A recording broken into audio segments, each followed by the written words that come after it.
Good evening money persons, welcome to 100 daily money show. మొన్ననే మన daily money show start చేసినట్టు అనిపిస్తుంది, అప్పుడే 100 షో రికార్డ్ చేస్తున్నాం.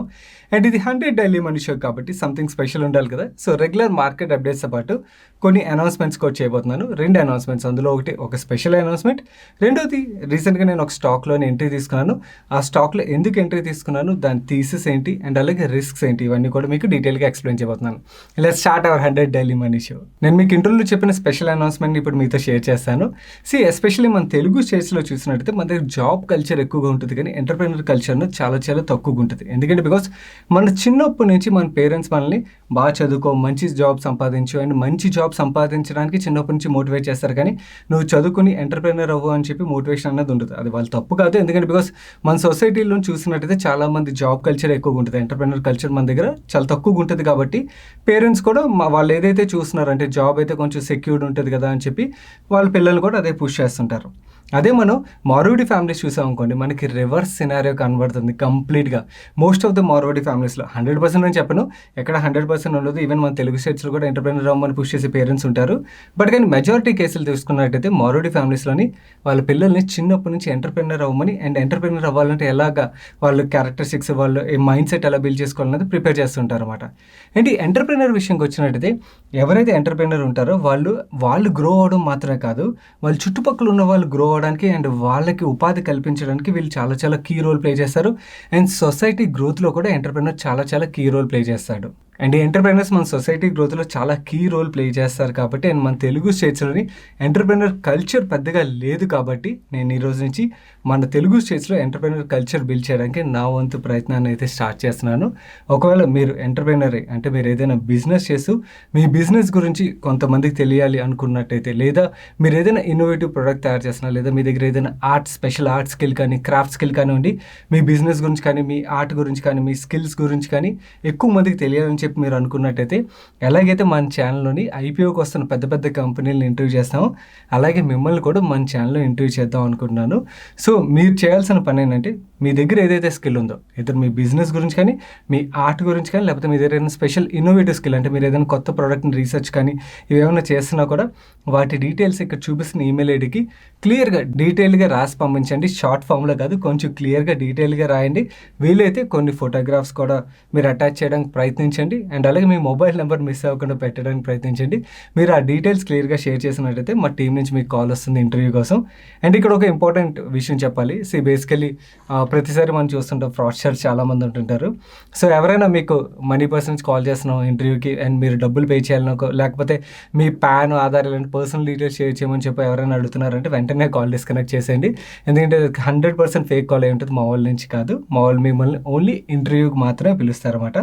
సో నేను ఏదైతే ఈ ప్రయత్నం చేద్దాం అనుకున్నానో, ఈ ప్రయత్నంకి మీ సపోర్ట్ కూడా కావాలి. ఎందుకంటే మీ ఫ్రెండ్స్, రిలేటివ్స్లో ఎవరి దగ్గరైనా ఈ స్కిల్ కానీ, లేకపోతే ఏదైనా స్పెషల్ స్కిల్ కానీ, లేకపోతే వాళ్ళు ఎంటర్ప్రెన్యూర్ వాళ్ళ బిజినెస్ గ్రో అవుతుంది, సో అలాంటి వాళ్ళ గురించి మీరు లేదా ఈ కమ్యూనికేషన్ వాళ్ళకి షేర్ చేసినా కూడా వాళ్ళకి రీచ్ అయినట్టు అవుతుంది. సో మీ సపోర్ట్ కూడా నాకు ఉంటుంది అనుకుంటున్నాను. ఇక్కడ ఈమెయిల్ ఐడి ఏదైతే కనబడుతుందో moneyperstalks@gmail.com అని చెప్పి ఆ మెయిల్ ఐడికి మీరు ఈ డీటెయిల్స్ పంపించినట్టయితే let's build entrepreneur culture in our Telugu states. మన నెక్స్ట్ అప్డేట్ చూసినట్టయితే యూఎస్ డొనేట్ చేసిన వ్యాక్సిన్స్ ఇండియాకి తొందరలోనే రీచ్ అవ్వబోతున్నాయి. అట్లీస్ట్ 3 to 4 million డోసెస్ ఇండియాకి తొందరలోనే రీచ్ అవుతాయని చెప్పి మార్నింగ్ 8 o'clockకి అప్డేట్ వచ్చింది. ఈ వ్యాక్సిన్ అప్డేట్ అండ్ ఓవరాల్గా మార్కెట్లో ఉన్న పాజిటివ్ సెంటిమెంట్ ఈరోజు సెషన్లో సెన్సెక్స్ 395 పాయింట్స్ పెరిగి 52,880 పాయింట్స్ క్లోజ్ అయింది. నిఫ్టీ 112 పాయింట్స్ పెరిగి 15,834 పాయింట్స్ క్లోజ్ అయింది. ఈరోజు బ్రాడర్ మార్కెట్ని financial services, oil and gas, consumer goods sectors పాజిటివ్గా డ్రైవ్ చేసినట్టయితే manufacturing, pharma and power sectors drag చేశాయి. అండ్ ఈరోజు సెషన్లో చాలా కంపెనీస్ నుంచి వాళ్ళ Q1 బిజినెస్ అప్డేట్స్ వచ్చాయి. ఈ బిజినెస్ అప్డేట్స్ ఎక్స్పెక్ట్ చేసిన దానికన్నా పాజిటివ్గా రావడంతో మోస్ట్ ఆఫ్ ద స్టాక్స్ పాజిటివ్గా రియాక్ట్ అయ్యాయి. అండ్ ఈరోజు సెషన్లో చాలా స్టాక్స్ 5%, 10%, 15% పెరిగి. సో అందు గురించి అని చెప్పి ఈ న్యూస్ అప్డేట్ వల్ల ఇంతలా పెరిగిందని చెప్పండి. ఎందుకంటే మోస్ట్ ఆఫ్ ద స్టాక్స్ ఈరోజు సెషన్లో బాగా పెరిగాయి. మన నెక్స్ట్ అప్డేట్ చూసినట్టయితే మార్నింగ్ 11:21కి హెచ్ఎఫ్సిఎల్ నుంచి ఒక అప్డేట్ వచ్చింది. ఈ అప్డేట్లో వీళ్ళు ఏం చెప్తున్నారంటే, టెలికమ్యూనికేషన్ నెట్వర్క్లోని 5G technology is the biggest upgrade అని వీళ్ళు చెప్తున్నారు. అండ్ ఈ 5G టెక్నాలజీ రిలేటెడ్గా various product, solutions and services offer చేయబోతున్నాం మల్టిపుల్ సెగ్మెంట్స్లోని వీళ్ళు ఒక అప్డేట్ రిలీజ్ చేశారు. అండ్ దీంతో పాటు అరౌండ్ 12:40కి ఇంకొక ఇంపార్టెంట్ అప్డేట్ వచ్చింది. ఈ అప్డేట్లో ఏమున్నదంటే హెచ్ఎఫ్సిలో ఒక ప్రమోటర్స్ ఏదైతే వాళ్ళ షేర్స్ని ప్లెడ్జ్ చేశారో జూలై 2nd అండ్ 3rd రోజున వాళ్ళు ప్లెడ్జ్ చేసిన షేర్స్లోంచి 91 million shares which is 7.1% of stake pledge release చేసినట్టుగా అప్డేట్ వచ్చింది. ఈ ప్లెడ్జ్ రిలీజ్ చేయడం is a positive sign and in most of the cases market ఎవరైనా ప్రమోటర్స్ వాళ్ళు ప్లెడ్జ్ షేర్స్ని రిలీజ్ చేస్తున్నారంటే పాజిటివ్గానే తీసుకుంటుంది. అండ్ దట్ ఈ రోజు మార్కెట్లో ఉన్న పాజిటివ్ మూమెంట్కి వీళ్ళ బిజినెస్ అప్డేట్తో పాటు ఈ ప్లెడ్జ్ రిలేటెడ్ అప్డేట్ వచ్చేసరికి ఈరోజు సెషన్లీ స్టాక్ చాలా పాజిటివ్గా రియాక్ట్ అయింది. మన నెక్స్ట్ అప్డేట్ చూసినట్టయితే మన ఛానల్లో రన్ చేసిన ఫండమెంటల్ అనాలిసిస్ సిరీస్లోని మీకు క్లోన్ ప్రాసెస్ని ఎక్స్ప్లెయిన్ చేశాను కదా ఫస్ట్ పార్ట్లోని. ఈ క్లోన్ ప్రాసెస్లోని మనం ఫేమస్ ఇన్వెస్టర్లు ఎవరైతే ఉంటారో వాళ్ళ పోర్ట్ఫోలియోలోంచి స్టాక్స్ తీసుకుని మనం ఫర్దర్గా రీసెర్చ్ చేసి మన ఇన్వెస్ట్మెంట్ డెసిషన్ తీసుకోవచ్చు. ఈ ప్రాసెస్లో మీకు హెల్ప్ఫుల్ అవడానికి మన ఇండియాలో ఉన్న ఫేమస్ ఇన్వెస్టర్లు ఎవరైతే ఉన్నారో ఆ ఇన్వెస్టర్స్ యొక్క పోర్ట్ఫోలియోలో ఉన్న స్టాక్స్ లిస్ట్తో మీకు ఇమేజెస్ని మన టెలిగ్రామ్ ఛానల్లో నేను నైట్ 10:30కి షేర్ చేసాం. మీరు ఈ క్లోన్ ప్రాసెస్ రీసెర్చ్ కోసం యూస్ చేసుకోవాలనుకున్నట్టయితే ఇమేజెస్ మీకు మన టెలిగ్రామ్ ఛానల్లో దొరుకుతాయి. ఒకవేళ మీరు మన టెలిగ్రామ్ ఛానల్లో లేనట్టయితే టెలిగ్రామ్ యాప్ ఓపెన్ చేసి మనీ పర్సన్ సెర్చ్ చేసినట్టయితే మీకు 2,18,000 పైన సబ్స్క్రైబర్స్ మీకు ఒక ఛానల్ కనబడుతుంది. అది మన official money purse Telegram channel. మీరు ఆ ఛానల్లో జాయిన్ అయినట్టయితే ఇలాంటి ఇంట్రెస్టింగ్ అప్డేట్స్తో పాటు మార్కెట్ అప్డేట్స్ని కూడా క్విక్గా ఫాలో అవడానికి మీకు హెల్ప్ఫుల్ అవుతుంది.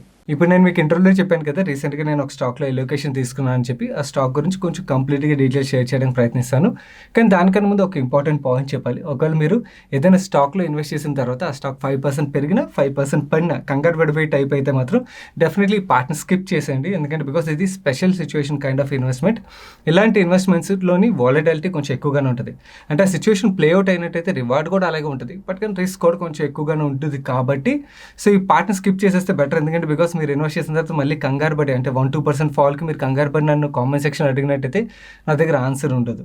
సో నేను సేఫెస్ట్ కంపెనీ, బట్ కానీ స్టిల్ అలా వాలటిలిటీ తట్టుకోలేని వాళ్ళు మాత్రం ఈ పార్ట్ని స్కిప్ చేసేయండి. సెకండ్, నేను ఇందాక చెప్పాను కదా ఇది special situation kind of investment అని చెప్పి. ఈ స్పెషల్ సిచ్యువేషన్స్లోని రిస్క్ అండ్ రివార్డ్ కొంచెం ఎక్కువగా ఉంటుంది. సో ఆ రిస్క్ని అర్థం చేసుకున్న తర్వాత మీ ఇన్వెస్ట్మెంట్ డెసిషన్ అనేది తీసుకోండి. అండ్ ఈ కంపెనీ విషయంకి వచ్చినట్టయితే మన రెగ్యులర్ సబ్స్క్రైబర్స్కి ఆల్రెడీ తెలుసు, నాకు డయాగ్నోస్టిక్ చైన్ బిజినెస్ ఏదైతే ఉంటుందో దాని మీద చాలా పాజిటివ్ ఒపీనియన్ ఉన్నది. చాలాసార్లు బోర్ కొట్టించాను కూడా చాలా మందికి రిపీటేటివ్గా ఈ కంపెనీస్ గురించి మాట్లాడి, లైక్ డాక్టర్ లాల్ పాథ్లాబ్ కానీ మెట్రోపోలిస్ గురించి కానీ. బట్ సేమ్ డయాగ్నోస్టిక్ చైన్లో ఉన్న థైరోకేర్ని ఐ వాజ్ ఇగ్నోరింగ్ ఇట్. ఎందుకంటే బికాస్ లాల్ పాథ్లాబ్ కానీ మెట్రోపోలిస్తో కానీ థైరోకేర్ యొక్క గ్రోత్ రేట్ కంపేర్ చేసినట్టయితే కొంచెం తక్కువ ఉంటుంది అన్నమాట. సో అందు గురించి అని చెప్పి I was ignoring it. Though doctor Velumani గారు అంటే నాకు చాలా రెస్పెక్ట్ ఉన్నది. ఎందుకంటే బికాస్ చాలా మంచి పర్సన్. ఆయన ఒకసారి పర్సనల్ మీట్ అయ్యాను కూడా. He is very good gentlemen. But కానీ కంపేర్ టు ఎగ్జిస్టింగ్ మార్కెట్లో లిస్ట్ అయిన కంపెనీల్లోని బిజినెస్ గ్రోత్ రేట్తో కంపేర్ చేస్తే వీళ్ళు గ్రోత్ రేట్ లోగా ఉండేది. అందు గురించి I was ignoring this business. కానీ రీసెంట్గా ఏపీఐ హోల్డింగ్స్ వీళ్ళని ఎక్వైర్ చేసింది కదా. ఏపీఐ హోల్డింగ్స్ ఎక్వైర్ చేసిన తర్వాత ఆ కాల్ ఏదైతే ఇన్వెస్టర్ కాల్ వీళ్ళు కండక్ట్ చేశారో ఆ కాల్ లింక్ని మన టెలిగ్రామ్ ఛానల్లో కూడా మీతో షేర్ చేశాను. మీలో కూడా కొంతమంది అటెండ్ అయ్యి ఉంటారు. సో అటెండ్ అయ్యి ఉన్నట్టయితే మీకు క్లియర్గా అర్థమవుతుంది. ఈ కంపెనీని ఎక్వైర్ చేసిన ఏపీ హోల్డింగ్స్ ఒక ప్రమోటర్ సిద్ధార్థ, వీళ్ళు యాక్చువల్లీ థైరోకేర్ బిజినెస్ని వాళ్ళ ఎగ్జిస్టింగ్ యాప్ ఏదైతే ఉన్నదో యాప్లో ఎలా ఇంటిగ్రేట్ చేస్తారు అండ్ కంప్లీట్ సొల్యూషన్ ఎలా ప్రొవైడ్ చేద్దాం అనుకున్నారు పేషెంట్స్కి, ఇవన్నీ క్లియర్గా ఎక్స్ప్లెయిన్ చేశారు. అండ్ ఇన్ఫ్యాక్ట్ మీకు అపోలో హాస్పిటల్స్ రిజల్ట్స్ ఎక్స్ప్లెయిన్ చేసేటప్పుడు అపోలో 24/7 స్ట్రాటజీ గురించి మీకు ఎక్స్ప్లెయిన్ చేశాను కదా. సిమిలర్ స్ట్రాటజీయే, కాకపోతే వీళ్ళు కొంచెం అగ్రెసివ్ మైండ్ సెట్ కాబట్టి బేసికలీ వీటిని స్పెషల్ సిచ్యువేషన్స్ అంటారన్నమాట. ఎప్పుడైనా మేనేజ్మెంట్ చేంజ్ ఇలాంటివి ఏమైనా జరిగినప్పుడు స్పెషల్ సిచ్యువేషన్స్లో ఏం జరుగుతుందంటే ఒక కన్జర్వేటివ్ మేనేజ్మెంట్ నుంచి బిజినెస్ అగ్రెసివ్ మేనేజ్మెంట్ చేతిలోకి వెళ్ళినప్పుడు గ్రోత్ రేట్స్ అనేవి కొంచెం ర్యాపిడ్గా గ్రో అయ్యే ఛాన్స్ ఉంటుంది. కాకపోతే రిస్క్ కూడా ఉంటుంది, కానీ గ్రోత్ వచ్చే ఛాన్స్ ఎక్కువగా ఉంటుంది. అలా గ్రోత్ వచ్చినప్పుడు ఏమవుతుందంటే అప్పటి వరకు దానికి పెద్ద వాల్యుయేషన్ ఇవ్వదు మార్కెట్. బట్ కానీ ఎప్పుడైతే గ్రోత్ రేట్ రావడం స్టార్ట్ అవుతుందో వాల్యుయేషన్ అబ్నార్మల్గా ఇవ్వడం స్టార్ట్ చేసేసరికి స్టాక్ ప్రైస్లో కూడా చాలా మంచి మూమెంటం మనకు కనబడుతుంది. కాకపోతే ఈ ట్రాన్సాక్షన్లో కొన్ని రిస్క్స్ కూడా ఉన్నాయి. ఆ రిస్క్స్ గురించి ఎక్స్ప్లెయిన్ చేస్తాం. దానికన్నా ముందు మనం థైరోకేర్ బిజినెస్ గురించి అర్థం చేసుకున్నట్టయితే మిగిలిన డయాగ్నోస్టిక్ చైన్స్ యాక్చువల్లీ బేసికలీ వాళ్ళు కొన్ని స్టేట్స్లోనే వాళ్ళ ప్రెజెన్స్ చాలా ఎక్కువగా ఉంటుంది. బట్ కానీ కంట్రీ మొత్తం స్ప్రెడ్ అన్నది ఉండదు అన్నమాట. వాళ్ళు కొన్ని పార్ట్స్లో చాలా స్ట్రాంగ్గా ఉంటారు. వేరే థైరోకేర్ విషయంకి వచ్చినట్టయితే ఇది ఆల్మోస్ట్ కంట్రీ మొత్తం వీళ్ళ ప్రెజెన్స్ ఉన్నది. అన్ని location south, east, west, north అన్ని చోట్ల వీళ్ళకి ప్రెజెన్స్ బాగున్నది. అండ్ ఇది యాక్చువల్లీ ఇప్పుడు మనం ఎగ్జిస్టింగ్ బిజినెస్ చూసినట్టయితే majority B2B business, B2C component చాలా తక్కువగా ఉంటుంది కంపేర్ టు ఓవరాల్ B2B బిజినెస్లో చూసుకున్నట్టయితే. కానీ ఎవరైతే ఇప్పుడు ఏపీ హోల్డింగ్స్ ఎక్వైర్ చేస్తున్నారో ఇది B2C కంపెనీ కదా. సో ఇప్పుడు B2B నుంచి వీళ్ళు B2C కాంపోనెంట్ పెంచినట్టయితే రిటర్న్ రేషియోస్ అవి కూడా బెటర్గా ఉండొచ్చు. ఎందుకంటే జనరల్లీ B2Cలోని రిటర్న్ రేషియోస్ అవి కూడా ఎక్కువగా ఉంటాయి. అండ్ ఈ కొత్త ప్రమోటర్స్ ఎవరైతే ఈ కంపెనీని ఎక్వైర్ చేశారో ఎక్వైర్ చేసిన వాళ్ళు ఎగ్జిస్టింగ్ గ్రోత్ రేట్ ఏదైతే ఉన్నదో ఆ గ్రోత్లోని కంపెనీని గ్రోత్ చేయడానికి అయితే ఎక్వైర్ చేయారు కదా. అది కూడా స్టార్ట్అప్ కల్చర్ మైండ్ సెట్ ఉన్న వాళ్ళు ఎక్వైర్ చేసినప్పుడు వాళ్ళు ఇంకొంచెం ర్యాపిడ్గా గ్రో చేయడానికి వాళ్ళ మైండ్లో ఏదో ఒక ప్లాన్ ఉంచుకొని వీళ్ళు ఎక్వైర్ చేస్తారు. కాబట్టి డెఫినెట్గా ఈ బిజినెస్ని నెక్స్ట్ లెవెల్కి అయితే తీసుకెళ్తారు చేస్తారన్న హోప్‌తోని నేను ఫస్ట్ ఎలోకేషన్ తీసుకున్నాను. కాకపోతే దీంట్లో కొన్ని రిస్క్స్ ఉన్నాయన్నాను కదా! ఆ రిస్క్స్‌ని మీకు ఇప్పుడు ఎక్స్‌ప్లెయిన్ చేస్తాను. మనం ఫస్ట్ రిస్క్ గురించి మాట్లాడుకున్నట్టయితే ఇప్పుడు ఏపీఐ హోల్డింగ్స్ ఏదైతే అక్వైర్ చేసిందో థైరోకేర్‌ని, API holdings startup culture mindset ఉన్న కంపెనీ కదా! అండ్ థైరోకేర్ ఒక కరెంట్ బ్యాలెన్స్ షీట్ చూసినట్టయితే చాలా చాలా strong balance sheet. Debt free balance sheet company ఇది. సో వీళ్ళు స్టార్టప్ కల్చర్‌లో ఏంటంటే క్యాష్ బర్న్ బాగా చేస్తారు కదా! వీళ్ళు టెస్ట్‌లో ఒక ప్రైజ్‌లు అవి డ్రాప్ చేసి అంటే యాక్సెప్టెన్స్ పెంచుకోవడానికి అలా ఏమైనా చేశారనుకోండి, బ్యాలెన్స్ షీట్ కొంచెం వీక్ అయ్యే ఛాన్స్ ఉంటుంది. ఐ డోంట్ నో చేస్తారో లేదో నాకు తెలీదు. బట్ కానీ నాకు ఏవైతే కొన్ని రిస్క్‌లు కనబడుతున్నాయో ఆ రిస్క్‌లు కూడా మీకు చెప్పడం ఇంపార్టెంట్ కాబట్టి చెప్తున్నాను. సెకండ్ రిస్క్ ఏంటంటే ఇప్పుడు టాటా అండ్ అలాగే రిలయన్స్ కూడా ఇదే బిజినెస్‌లోకి ఎంటర్ అవుతుందన్నమాట. సో పెద్ద పెద్ద కంపెనీలు ఎంటర్ అవుతున్నాయి కాబట్టి అది కూడా వన్ ఆఫ్ ది రిస్క్. కాకపోతే స్టిల్ వీళ్ళ దగ్గర ఏదైతే నెట్వర్క్ ఉన్నదో ఆల్రెడీ థైరోకేర్‌కి ఏదైతే నెట్వర్క్ ఉన్నదో అండ్ ఫార్మసీకి ఏదైతే క్లయింట్ బేస్ ఉన్నదో and pharmacy is growing really well.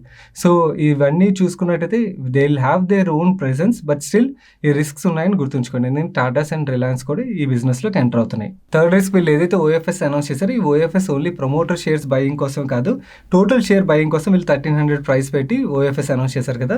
ఈ ఓఎఫ్ఎస్ కంప్లీట్ అయిపోయిన తర్వాత ఏమాత్రం డీలిస్ట్ చేద్దామని చెప్పి ఆలోచన వీళ్ళకి వచ్చినా కూడా డీలిస్ట్ చేయడం అంత ఈజీ కాదు. ఎందుకంటే బికాస్ మార్కెట్‌లో 35% షేర్స్ ఉన్నాయి కాబట్టి. బట్ స్టిల్ నాకు ఏదైతే ఫార్‌లో కనబడుతున్న రిస్క్‌లు ఉన్నాయో అవి కూడా చెప్పాలనుకున్నాను. సో అందు గురించి నేను చెప్తున్నాను. సో అలా డీలిస్ట్ అనౌన్స్‌మెంట్ కూడా చేసినా కూడా అదొక వాలటైల్ సిట్యుయేషన్ కనబడుతుంది. బట్ స్టిల్ ఈ రిస్క్ అనేది చాలా చాలా దూరం అని చెప్పి మనం అర్థం చేసుకోవాలి.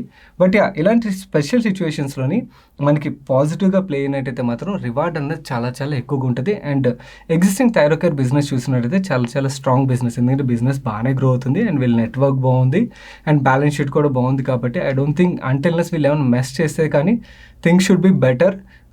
అండ్ ఈ ఓఎఫ్ఎస్ కంప్లీట్ అయ్యే వరకు అయితే మాత్రం స్టాక్ ప్రైస్‌లో పెద్ద మూమెంటం అయితే నేను ఎక్స్పెక్ట్ చేయట్లేదు. ఓఎఫ్ఎస్ కంప్లీట్ అయిపోయిన తర్వాత థింగ్స్ ఎలా ప్యాన్ అవుతాయో చూసి అప్పుడు మేనేజ్మెంట్ ఎలాంటి కాల్ తీసుకుంటుందో చూసి దాన్ని బట్టి యాక్చువల్ స్టాక్ ప్రైస్‌లో మూమెంటం కనబడుతుంది. As of now I wanted to take one tranche. So అందు గురించి ఫస్ట్ ట్రంచ్ ₹1309 కొన్నాను. 1309 కొన్నాను. సో ₹1300 వీళ్ళు ఓఎఫ్ఎస్ అనౌన్స్ చేశారు కదా! సో దానికి ₹9 ఎడిషనల్‌లో కొన్నాను. దాని తర్వాత నెక్స్ట్ ట్రంచ్ ఇంకొంచెం పడితే కొందామని ఆలోచనలో ఉన్నాను. This is the stock which I have taken first allocation. మీకు ఈ స్పెషల్ సిట్యుయేషన్‌లో ఉన్న అడ్వాంటేజెస్ గురించి, రిస్క్ గురించి రెండిట్ల గురించి క్లియర్‌గా ఎక్స్‌ప్లెయిన్ చేశాను. మీ రిస్క్ అపెటైట్ బట్టి మీ ఇన్వెస్ట్‌మెంట్ డెసిషన్ తీసుకోండి. మన నెక్స్ట్ అప్డేట్ చూసినట్లయితే మార్నింగ్ 10:14కి హెరన్బా ఇండస్ట్రీస్ రిలేటెడ్‌గా ఒక పాజిటివ్ అప్డేట్ వచ్చింది. ఈ అప్డేట్లో ఏమున్నదంటే వీళ్ళు గుజరాత్ సారిగామ్ ప్లాంట్ ఒక కెపాసిటీ ఎక్స్పాన్షన్ ఏదైతే వీళ్ళు ప్లాన్ చేస్తున్నారో దానికి ఈరోజు ఎన్విరాన్మెంట్ క్లియరెన్స్ వచ్చినట్టుగా వీళ్ళు అప్డేట్ చేస్తున్నారు. Ministry of environment and forest and climate change government of India నుంచి వీళ్ళకి అప్రూవల్ వచ్చింది. ఈ గుజరాత్ సారిగామ్ ప్లాంట్లోని హెరన్బా ఇండస్ట్రీస్ దగ్గర 55,000 స్క్వేర్ మీటర్స్ ల్యాండ్ ఉన్నది. ఆల్రెడీ ఇక్కడ 5,500 స్క్వేర్ మీటర్స్లోని వీళ్ళు గ్రీన్ బెల్ట్ని కన్స్ట్రక్ట్ చేశారు. ఈ అప్రూవల్ రావడంతో వీళ్ళు అడిషనల్గా 12,650 స్క్వేర్ మీటర్స్లోని ఇంకొక గ్రీన్ బెల్ట్ని కన్స్ట్రక్ట్ చేయబోతున్నారు. ఓవరాల్ ప్రాజెక్ట్ ఏరియాలో ఇది 33%. ఈ ఎక్స్పాన్షన్ వల్ల హెరన్బా ఇండస్ట్రీస్కి అడిషనల్గా 24,900 tons per annum capacity add అవబోతుంది. ఈ ప్లాంట్లో వీళ్ళు insecticides, fungicides, herbicides and pesticide intermediates ని మ్యానుఫ్యాక్చర్ చేయబోతున్నారు. ఈ కెపాసిటీ ఎక్స్పాన్షన్ కోసం వీళ్ళకి 110 crores కాస్ట్ అవుతుంది. ఆల్రెడీ 20 crores ఇన్వెస్ట్ చేసినట్టుగా మేనేజ్మెంట్ చెప్తుంది. ఈ హెరన్బా ఇండస్ట్రీస్ వాళ్ళ కెపాసిటీని ఎక్స్పాండ్ చేసినట్టయితే అడిషనల్ గా వాళ్ళ కస్టమర్స్ కి ప్రొడక్ట్స్ సప్లై చేయొచ్చు కదా. సో దీనివల్ల వీళ్ళ సేల్స్ పెరుగుతుంది కాబట్టి స్టాక్ కూడా పాజిటివ్ గా రియాక్ట్ అయింది. మన నెక్స్ట్ అప్డేట్ చూసినట్టయితే రైల్టెల్కి మేజర్ ఆర్డర్ వచ్చినట్టుగా ఒక అప్డేట్ వచ్చింది. ఈ అప్డేట్లో ఏమున్నదంటే central mine planning and design institute నుంచి VPN కనెక్టివిటీ ద్వారా HD video conferencing facilities provide చేయడానికి నెక్స్ట్ 5 yearsకి వీళ్ళకి ఆర్డర్ వచ్చింది. ఈ ఆర్డర్ వాల్యూ 17 crores. రైల్టెల్కి వేరియస్ ఇన్స్టిట్యూషన్స్ నుంచి బ్యాక్ టు బ్యాక్ ఆర్డర్స్ అయితే వస్తున్నాయి. మన నెక్స్ట్ అప్డేట్ చూసినట్లయితే ఈ అప్డేట్ CNBC ఆవాజ్ నుంచి వచ్చింది. మన రీసెంట్గా మన డైలీ మనీషోలో రాడింగ్టన్ ఇండియా యొక్క రిజల్ట్స్ గురించి డీటెయిల్గా మాట్లాడుకున్నాం కదా. ఈ Redington India board July 7th meet ఉన్నది. ఈ మీటింగ్లో వీళ్ళు బోనస్ షేర్స్ రిలేటెడ్గా ప్రపోజల్ ఏదైతే ఉన్నదో దాన్ని కన్సిడర్ చేయబోతున్నట్టుగా ఈ అప్డేట్ వచ్చింది. ఈ బోనస్ ఇష్యూ అప్డేట్ ఈరోజు సెషన్లో ఈ స్టాక్ పాజిటివ్గా రియాక్ట్ అయింది. మన నెక్స్ట్ అప్డేట్ చూసినట్లయితే మార్నింగ్ 8 o'clock ఏంజల్ బ్రోకింగ్ ఒక బిజినెస్ అప్డేట్ వచ్చింది. యాజ్ యూజువల్ లాస్ట్ ఫ్యూ మంత్స్గా మనం చూస్తున్నాం వీళ్ళ బిజినెస్ అయితే చాలా బాగా గ్రో అవుతుంది కదా. ఈ మంత్లో కూడా వీళ్ళ బిజినెస్ చాలా బాగా గ్రో అయింది. క్లయింట్ ఎడిషన్లో చాలా మంచి గ్రోతే వీళ్ళు డెలివర్ చేశారు. మన నెక్స్ట్ అప్డేట్ చూసినట్లయితే మార్నింగ్ ఎస్ బ్యాంక్ ఒక బిజినెస్ అప్డేట్ వచ్చింది. వీళ్ళు లోన్స్ అండ్ అడ్వాన్సెస్లోని క్వార్టర్ చూసినా ఇయర్ చూసినా కూడా మనకి డ్రాప్ కనబడుతుంది. బట్ వీళ్ళు డిపాజిట్ గ్రోత్లోని క్వార్టర్ చూసినట్టయితే మనకి స్లైట్ గ్రోత్ కనబడుతుంది. బట్ ఇయర్ చూసినట్టయితే చాలా మంచి గ్రోతే కనబడుతుంది. దానికి మేజర్ కారణం వీళ్ళు కాసాలో గ్రోత్ ఏదైతే కనబడుతుందో ఆ కాసా గ్రోత్ వల్ల వీళ్ళ డిపాజిట్స్లో మనకి గ్రోత్ కనబడుతుంది. అండ్ వీళ్ళ క్రెడిట్ టు డిపాజిట్ రేషియోలో మనకి డ్రాప్ కనబడుతుంది. అండ్ లిక్విడిటీ కవరేజ్ రేషియోలో కూడా లాస్ట్ క్వార్టర్తో కంపేర్ చేస్తే మనకి డ్రాప్ కనబడుతుంది. వీళ్ళు ప్రెజెంట్ చేసిన ఈ బిజినెస్ నెంబర్స్ అయితే మాత్రం కొంచెం డిసప్పాయింటింగ్ గానే ఉన్నాయి. మన నెక్స్ట్ అప్డేట్ చూసినట్లయితే IEX ఒక బిజినెస్ అప్డేట్ వచ్చింది. వచ్చింది. జూన్ మంత్ పవర్ మార్కెట్ ట్రేడ్స్లో చూసినట్టయితే ఇయర్ ఆన్ ఇయర్ వీళ్ళు 48% గ్రోత్ డెలివర్ చేశారు. అండ్ ఈ క్వార్టర్ 1 వాల్యూమ్లోని ఇయర్ ఆన్ ఇయర్ కంపేర్ చేసినట్టయితే వీళ్ళు 44% గ్రోత్ డెలివర్ చేశామని చెప్తున్నారు. And real time electricity market ట్రేడ్స్లోని ఇయర్ ఆన్ ఇయర్ కంపేర్ చేసినట్టయితే 235% గ్రోత్ డెలివర్ చేసినట్టుగా చెప్తున్నారు. అండ్ గ్రీన్ మార్కెట్ ట్రేడ్స్లో మంత్ ఆన్ మంత్ చూసినట్టయితే 15% గ్రోత్ డెలివర్ చేసినట్టుగా చెప్తున్నారు. Back to back IEX business నెంబర్స్లో అయితే మాత్రం చాలా మంచి పాజిటివ్ గ్రోత్ డెలివర్ చేస్తుంది. మన నెక్స్ట్ అప్డేట్ చూసినట్టయితే ఎంసీఎక్స్ నుంచి అప్డేట్ వచ్చింది. ఈ అప్డేట్లో ఉన్నదంటే యూరోపియన్ ఎనర్జీ ఎక్స్చేంజ్ ఏదైతే ఉన్నదో ఆ ఎక్స్చేంజ్తో వీళ్ళు ఎంఓయూ సైన్ చేసినట్టుగా చెప్తున్నారు. ఎంఓయూ యొక్క ఆబ్జెక్టివ్ ఏంటంటే నాలెడ్జ్ షేరింగ్ అండ్ అలాగే exchanging expertise on electricity derivative products అని చెప్తున్నారు. సో ఎంసీఎక్స్ కూడా ఐఎక్స్ లాగా ఎలక్ట్రిసిటీ డెరివేటివ్ ప్రొడక్ట్స్ లాంచ్ చేయడానికి ప్లాన్ చేస్తున్నట్టుగా మనకు అర్థమవుతుంది. మన నెక్స్ట్ అప్డేట్ చూసినట్టయితే టాటా మోటార్స్ నుంచి అప్డేట్ వచ్చింది. వాళ్ళు June month UK JLR sales numbers release చేశారు. ఈ నెంబర్స్ మనం మంత్ ఆన్ మంత్ చూసినా ఇయర్ ఆన్ ఇయర్ చూసినా మనకి డ్రాప్ కనబడుతుంది. మన నెక్స్ట్ అప్డేట్ చూసినట్టయితే అప్డేట్ వేదాంత నుంచి వచ్చింది. వేదాంత ఒక పవర్ సెక్టర్ ఆమె Sterlite power and transmission limited ఏదైతే ఉన్నదో ఈ స్టెర్లైట్ పవర్ అండ్ ట్రాన్స్మిషన్ ఐపీఓకి తీసుకురావడానికి వేదాంత బోర్డు అయితే ప్రపోజల్ పెట్టింది. సో తొందరలోనే ఈ ఐపీఓని మనం ఎక్స్పెక్ట్ చేయొచ్చు. మన నెక్స్ట్ అప్డేట్ చూసినట్టయితే మన కామర్స్ మినిస్టర్ పీయూష్ గోయల్ గారు ఒక ఇంపార్టెంట్ స్టేట్మెంట్ చేశారు. మే మంత్ లో మన కంట్రీ $95 బిలియన్ వర్త్ ఎక్స్పోర్ట్ చేసినట్టుగా ఈయన అప్డేట్ రిలీజ్ చేశారు. అండ్ అలాగే ఆయన ఏం చెప్తున్నారంటే మే 2020 నుంచి రైస్ ఎక్స్పోర్ట్స్ లోని పాజిటివ్ ట్రెండ్ కనబడుతుందని చెప్తున్నారు. And spice and oil mills exports లోని డబుల్ డిజిట్ గ్రోత్ డెలివర్ చేస్తున్నట్టుగా చెప్తున్నారు. ఈ ఫుడ్ ఎక్స్పోర్ట్స్ బాగా పెరిగాయన్న అప్డేట్ తో ఈ రోజు ఫుడ్ రిలేటెడ్ స్టాక్స్ ఏవైతే ఆ స్టాక్స్ అన్ని చాలా పాజిటివ్ గా రియాక్ట్ అయ్యాయి. నేను మీకు ఇక్కడ స్క్రీన్ మీద 2 స్టాక్స్ మాత్రమే చూపిస్తున్నాను, కానీ ఫుడ్ ఎక్స్పోర్ట్స్ రిలేటెడ్ కంపెనీస్ ఏవైతే ఉంటాయో ఆ కంపెనీస్ యొక్క స్టాక్ ప్రైస్ అని ఈ రోజు సెషన్ లో చాలా పాజిటివ్ గా రియాక్ట్ అయ్యాయి. So guys that's it for this 100 daily money show. నేను వీడియో బిగినింగ్ లో స్పెషల్ అనౌన్స్మెంట్ ఏదైతే చేశానో మీ ఫ్రెండ్స్ ఆర్ రిలేటివ్స్ లా స్పెషల్ స్కిల్ ఉన్నట్టయితే వాళ్ళకి ఇన్ఫర్మేషన్ షేర్ చేయడానికి ప్రయత్నించండి. అండ్ ఈరోజు ఈ 100 డైలీ మనీ షోలో ఏదైతే ఇన్ఫర్మేషన్ షేర్ చేశానో ఆ ఇన్ఫర్మేషన్ మీకు హెల్ప్ఫుల్ ఇప్పటివరకు వీడియోని లైక్ చేయనట్టయితే వీడియోని తప్పకుండా లైక్ చేయండి. అండ్ ఈ వీడియో మీ friends and family members helpful అవుతుందంటే వాళ్ళు తప్పకుండా షేర్ చేయండి. అండ్ మీరు ఇది ఫస్ట్ టైం మన మనీ పర్స్ ఛానల్కి వచ్చి ఛానల్ సబ్స్క్రైబ్ చేయనట్టయితే ఇక్కడ సబ్స్క్రైబ్ బటన్ మీరు క్లిక్ చేసి ఛానల్ సబ్స్క్రైబ్ చేస్తూ పక్కన బెల్ ఐకాన్లోని ఆల్ నోటిఫికేషన్స్ యాక్టివేట్ చేసుకోండి. నేను సాయి కృష్ణపత్రి. రేపు డైలీ మనీ షోలో కలుస్తాను. Till then good night.